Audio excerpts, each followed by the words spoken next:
For the first time since her death, the woman arrives in heaven, and to her surprise, she sees her husband there. Just as the two of them are immersed in the joy of being reunited, a familiar voice suddenly calls out from behind. At that moment, she can hardly believe her eyes, because walking toward her is the man she once loved more than anyone, her first love. Here in heaven, Joan is forced to make a choice, whether to enter eternity hand in hand with the husband who stood by her side for 67 years, or choose the first love she had just married, only for him to lose his life suddenly, not long after.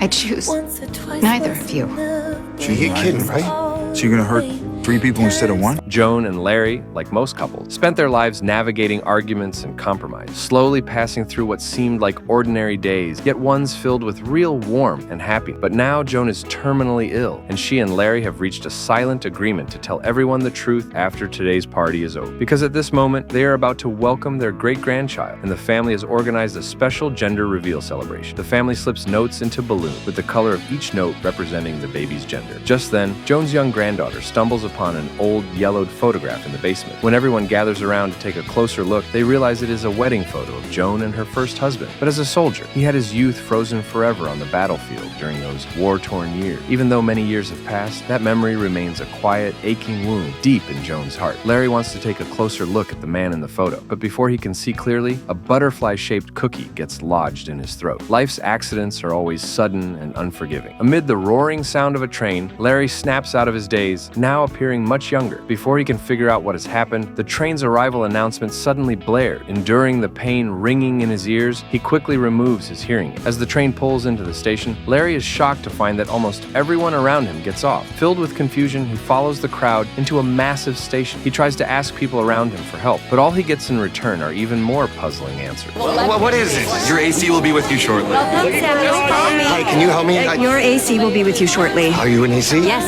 but I'm not your AC. Faced with this unfamiliar environment and feeling completely lost, Larry finally sits down on a nearby bench, waiting for the so-called afterlife coordinator to come and meet him.